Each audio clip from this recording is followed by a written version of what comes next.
জাতীয় মসজিদ বায়তুল মোকাররমে ৩টি ঈদ জামাত শেষ হয়েছে। সকাল ৭টায় শুরু হওয়া প্রথম জামাতে ইমামতি করেন যাত্রাবাড়ির তামিরুল মিল্লাত কামিল মাদ্রাসার অধ্যক্ষ ডক্টর খলিলুর রহমান মাদানী।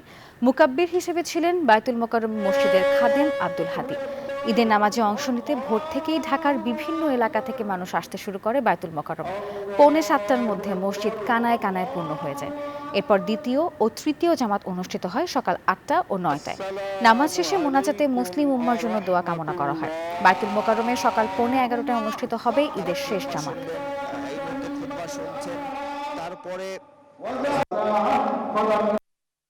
পশু জবাইয়ের সাথে সাথে আমাদের ভিতরের পশুত্বগুলো দূর করি।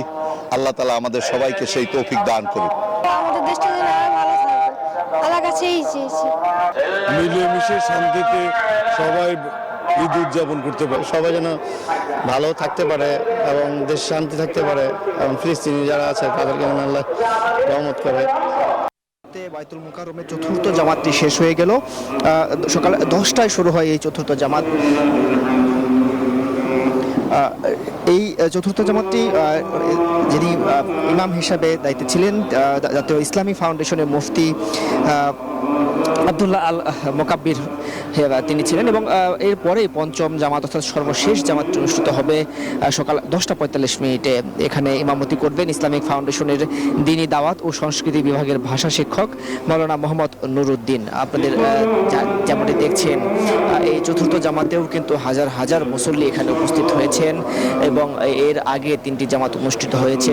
সকাল 7টায় একটি, সকাল 8টায়, সকাল 9টায় একটি জামাত অনুষ্ঠিত হয়েছে। প্রত্যেকটি জামাতে আমরা দেখেছি দেশের রাজধানী সহ দেশের বিভিন্ন প্রান্ত থেকে কিন্তু হাজার হাজার মুসল্লিরা এই বায়তুল মোকাররম জাতীয় মসজিদে এসে এই ঈদুল আজহার নামাজ তারা আদায় করেছেন এবং তাদের সাথে আমরা কথা বলেছি। তারা প্রত্যেকেই যেমনটি বলছিলেন তারা এই আজকের এই যে এই ত্যাগের যে মহিমা, এই কুরবানির ঈদ, এই ত্যাগের মহিমায় সবাই যেন সবার মধ্যে এই ত্যাগের যেই আদর্শটি বা নিদর্শনটি সারা বছর যেন থাকে।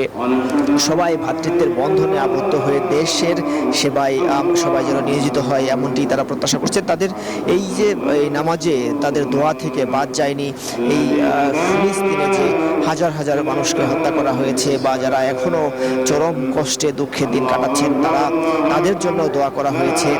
তারা বলছিলেন পৃথিবীর যেসব মুসলিম দেশগুলো আছে সবাই ঐক্যবদ্ধভাবে এই যেসব প্রান্তে মুসলমানরা নিগৃহীত হচ্ছেন তাদের পাশে দাঁড়ানোর আহ্বান জানিয়েছেন। পাশাপাশি প্রত্যেকটি মোনাজাতেই আমরা দেখেছি মুসল্লিরা কান্নায় ভেঙে পড়েছেন, দোয়া করেছেন, বাবা মায়ের জন্য দোয়া চেয়েছেন, আত্মীয় অনাত্মীয় দেশের মানুষের জন্য, সকল মানুষের জন্য দোয়া চেয়েছেন। যারা এই জুলাই আন্দোলনে শহীদ হয়েছেন তাদের জন্য দোয়া চেয়েছেন। প্রত্যেকটি ক্ষেত্রে আমরা দেখেছি মানুষের মধ্যে কিন্তু এই যে ঈদের যে আবেগ সেটি বিরাজ করছে। যারা সকালে নামাজ পড়ে গিয়েছেন এই প্রথম জামাত, দ্বিতীয় তৃতীয় জামাতে অংশগ্রহণ করেছেন, তারা কিন্তু এরই মধ্যে কোরবানির কাজটি তারা শুরু করেছেন বা কোরবানি দিচ্ছেন। যারা এখন নামাজ পড়ছেন তারাও এখান থেকে বের হয়ে গিয়ে এই ত্যাগের যে আদর্শ ইসলাম ধর্মের অন্যতম একটি নিদর্শন বলা হয় সেই দায়িত্বটি বা সেই কাজটি সম্পন্ন করবেন এমনটি আমরা জেনেছি। পাশাপাশি এর ফাঁকে আমরা আরেকটি বিষয় জানিয়ে রাখি, নিরাপত্তার বিষয়টি যদি আমি বলি, সকাল থেকেই মূলত প্রথম জামাত সকাল 7টায় হওয়ার কারণে প্রথম সকাল থেকেই অর্থাৎ ফজরের নামাজ পর থেকেই ঢাকা রাজধানীর বিভিন্ন প্রান্ত থেকে কিন্তু মানুষজন এই জাতীয় মসজিদে আসতে শুরু করেন। আমরা অনেকের সাথে দেখেছি রাজধানীর বাহির থেকেও দূর দূরান্ত থেকেও এসেছেন জাতীয় মসজিদে সবার সাথে নামাজ আদায় করবেন।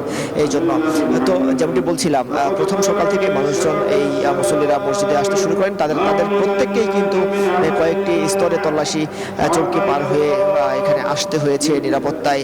আমরা দেখেছি রাজধানীর অন্যান্য জায়গার মতোই এই জাতীয় মসজিদে কয়েকটি স্তরে নিরাপত্তা ব্যবস্থা গ্রহণ করা হয়েছে। পুলিশের চেকপোস্ট, র্যাব কাজ করছে, সেনাবাহিনী কাজ করছে, পাশাপাশি সাদা পোশাকেও আইন শৃঙ্খলা বাহিনীর সদস্যরা কাজ করছে। ঠিক কয়েকটি চেকপোস্টও বসানো হয়েছে পাশে, তল্লাশি হয়ে সেখানে চেকপোস্ট পার হয়ে আসতে হয়েছে। বান্ডেল থাকলে প্রতি সেনমানিতে টাকা বাঁচবে। বিকাশ সেনমানি বান্ডেল কিনে জিতুন প্রতি লেনদেনে।